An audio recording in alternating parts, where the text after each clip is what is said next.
Welcome to graphing quadratic functions by applying transformations. Now, personally, I think this is really cool. This is graphing a different method. So I'll just kind of give you a heads up that if it says graph by transformations, it means I don't want just a table of values in the graph, because that's not going to get you anymore. Because this is also a lesson where you actually need multiple colors. So pencil, pens. When you write your exam, I have lots of extra pencil crayons from my kids when they were in elementary school, so you can use those. Some students like to use highlighters, so you need a total of three different colors. So not for each one of these questions. So what we're going to do is I'm going to talk you through the process, and then we'll also get to do two of complete questions. So these are kind of what I call baby steps before we get there. So what we need to understand is what happens when we change A. What does that do for our parabola, right? Well, we know the sign of A indicates whether it opens upwards or downwards, and we know that the value itself actually has to do with whether it's wider or narrower, right? So you can see the parabola in the graph there. You can see that basic parabola. So that is y equals x squared. That is the first parabola that you have to graph every single time. So I don't even need a table of values for that, but it's actually in these questions just to save us a little bit of time. But when I get to screens 3 and 4, then you'll see what it looks like. So this parabola right here is y equals x squared. So now what we want to do is we want to graph y equals 2x squared. So we'll do a table of values. So we'll go I need to find a pencil. Okay, got my pencil, and now we're back in business. Okay, so we want to put our vertex here. So this is y equals 2x squared. Okay, remember this one is y equals x squared. So we've got 1 and 2 and -1, -2. So I put this one in here. 1 squared is 1 times 2 is 2. 2 squared is 4. There we go. Okay, so now we're going to plot this, and I want to do it in a different color. Hopefully you'll be able to see it even though it's fairly close up. So still that same vertex.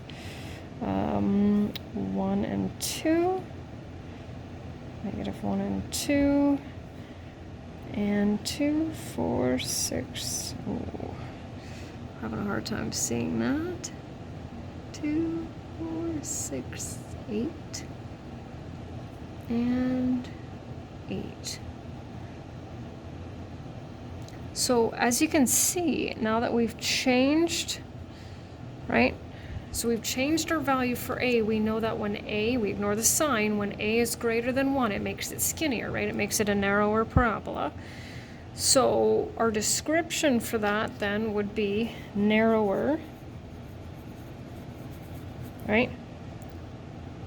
Narrower than y equals x squared. So we know if we see an A value that's greater than 1, right, we know it's going to be skinnier, okay? So moving over to this one here. So what's going to happen with this one? Okay, well, not only is it going to be wider, right? But because A is negative, what is that going to mean? Well, that means that it's actually going to open downwards. So the first parabola we graph is always y equals x squared, which is already done for you here. So now we will graph this one here. So what we want to do, and this goes back to grade 9, when we're dealing with fractions as numerical coefficients and we want to get rid of those, we need to choose multiples of the denominator. So we want to choose the denominator, 0, and a negative denominator, right? So that's going to be the origin. So 3 squared is 9 times -1/3 is -3, right? We're going to have opposites. So what's going to happen now is we're going to have, this is going to be our vertex, our highest point. 1, 2, 3, 1, 2, 3. 1, 1, 2, 3, 1, 2, 3. There we go. So as you can see, it definitely got wider. Okay. So our description for that, and remember, bear with me until I get to the very end. If I get to the very end and you're lost, well then we're in trouble. Don't panic right now. So it's going to be wider than y equals x squared, and it's a reflection in the x-axis, right? So you can see that clearly it's a mirror image, right? So what happens when we change a? Well, if we change the sign, it'll be a reflection, right? And if we change the value, if it's greater than 1, it'll be narrower, and if it's smaller than 1, it will definitely be wider. So now what we're going to do is we're going to look at p. Too many things in my way here. So what happens when we change the value of p? And this is why it's important to know what the rules are. Excuse me. So what's p here? So this is, once again, our y equals x squared. So p is 3, right? So what happens, right? What's our vertex? Well, we know that the vertex is p comma q, right? What's q in this case, right? It's a plus what? Well, it's a plus 0, right? So what's going to happen here is we know that since our p-value is positive, we know that our vertex will be to the right of the origin. So what this does is this shifts our vertex over 1, 2, 3, right? And shifts everything, right? Just want to make sure I moved everything over. There we go. And there we go. Hopefully you can see that. Oh yeah, I think you can. So changing the value of p, right? We had a shift right because this is 0, these are all our positive numbers and all of our negative numbers. So it shifted to the right 3 units. What would happen, let's say, if it said x plus 2 squared? Well, we know that p would be negative 2, and that would shift it to the left, right? Not right, but correct. Okay, changing the value of q, what's that going to do, right? So q is negative 5, and so we know that our vertex is p comma q. What's p in this case? 0, right? So we've got a vertex of 0, negative 5. And so we've got to shift this down 1, 2, 3, 4, 5, right? Which means this shifts down 5, and 5, and 5. So there we go. Not my best one, right? So it shifts down 5 units. What would happen if q is positive? Then we're going upwards, right? Okay, so here's what I need you to be able to do. And I'm going to be honest with you, and I don't know why it always brings a smile to my face. So the steps are there. So the first time I taught Pre-Calc 20, I went through this whole lesson, you know, pretty close to what it is now. And I gave the students, you know, the assignment sheet, and it's kind of something like this. And I just said to them, I said, well, how's it going? And one student said, oh, it's going really well. And I said, well, that's interesting. I said, I thought you would struggle with it. Well, she was just doing a basic table of values, right? With the vertex and everything. And I said, no, you can't do it. Sometimes you can do things a different way, right? So if you found a different YouTube video or, you know, and it doesn't really matter as long as you can, let's say, solve. But when you're graphing by transformations, you need to have multiple graphs, right? Multiple parabolas on there. So that's why I kind of laid it out a little bit better, okay? So first step is always graph y equals x squared, okay? So that's the basic parabola. I don't even need a table of values for that one. So we will just go over and we'll graph that. So I recommend choosing the same colors, but it doesn't really matter. So here's a basic one, right? So I'm going to put that in there, 1 and 1. And then what do we have here? 2 and 4. 3 squared is 9. So 4, 5, 6, 7, 8, 9. Now you actually only need 5. But I'm just going to do a few more just to make it look really, really good here. So first step is graph that basic parabola. That's the one that was already given, okay? So then the second step is graph y equals ax squared, okay? So you can see what's a in our equation. A equals, oh, I'm gonna move this over so you can see. A equals there. So that's the one that we need. I'm gonna do the table of values in pencil, and then I'll graph it in pencil crayon, right?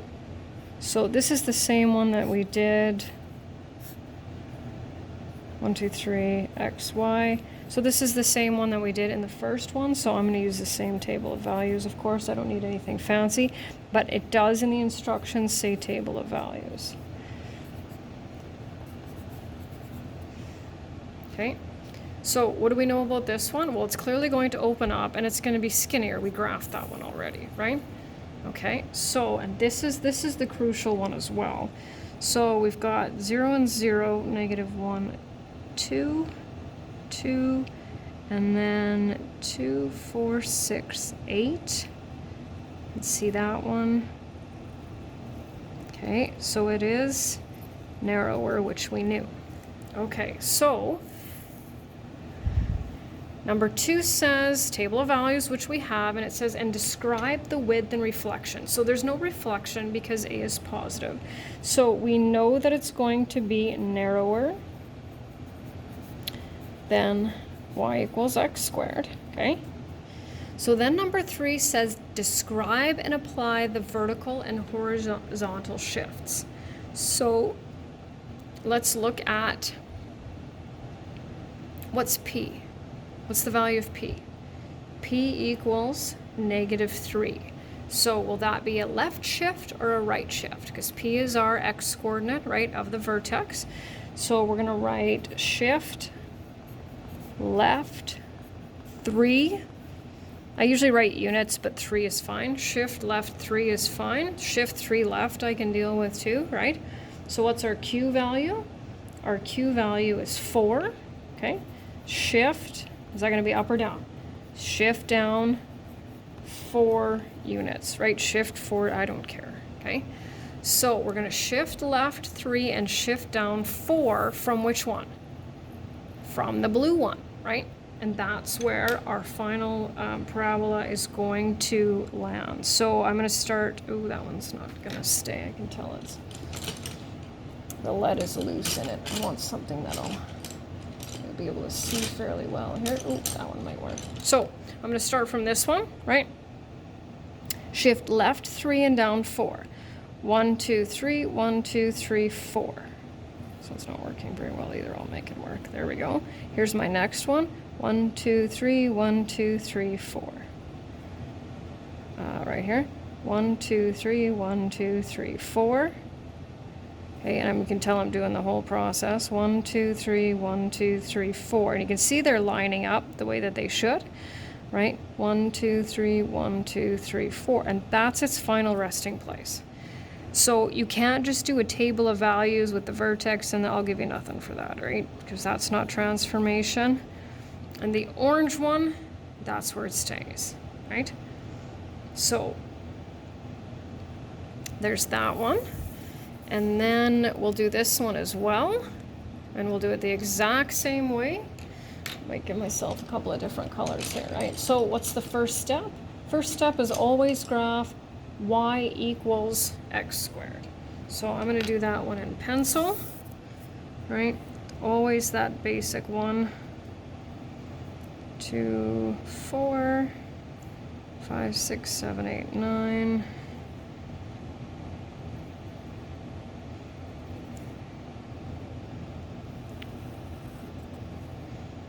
Okay, so that wasn't my best graph, but that's okay. Oops, there it is. Okay, so step number 1 is graph y equals x squared. I want some better colors here. I'm having a hard time. Maybe this one will work. Okay, so next step is to graph y equals ax squared. So here now we're dealing with y equals ax squared. So what do we know about this one? Well, we know it's going to be a reflection, right? So transformations. Oh, you can't even see me write that, sorry. There we go. So transformations, and it doesn't matter when you do that, you can describe them, right? So we know it's going to be wider. And it'll be a reflection, right? Why is it a reflection? Because A is negative. Reflection about the x-axis. Okay, so we'll do our table of values here. So now I have to be careful with this one because normally we use multiples of the denominator, right? But I won't be able to use 4, 8, and 12. That's not going to fit. But I know when I square even numbers, that'll be good. So this will be 0. So 2 squared is 4 times negative 1/4 is negative 1. 4 squared is 16. There we go. So I'm going to do this one in purple. And so my origin, 2, negative 1, negative 1, 4.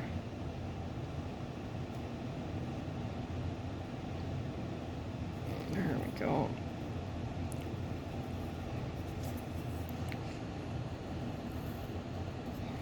Okay, well, that's kind of a funny looking, but anyway.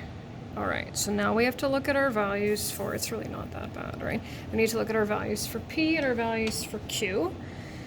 So our P value is 1. So what does that mean? Shift right 1. And Q is +5, shift up, right? Because it's positive 5 units. So this time from each point on our purple parabola, we're going to shift right 1 and up 5. And then that'll be its final resting place, right? So right 1, 1, 2, 3, 4, 5. 1, 1, 2, 3, 4, 5. 1, 1, 2, 3, 4, 5. 1, 1, 2, 3, 4, 5.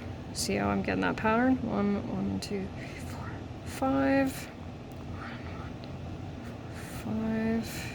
And wait, is that it? No, I'm missing this one. 1, 1, 2, 3, 4, 5. And whoops. All done.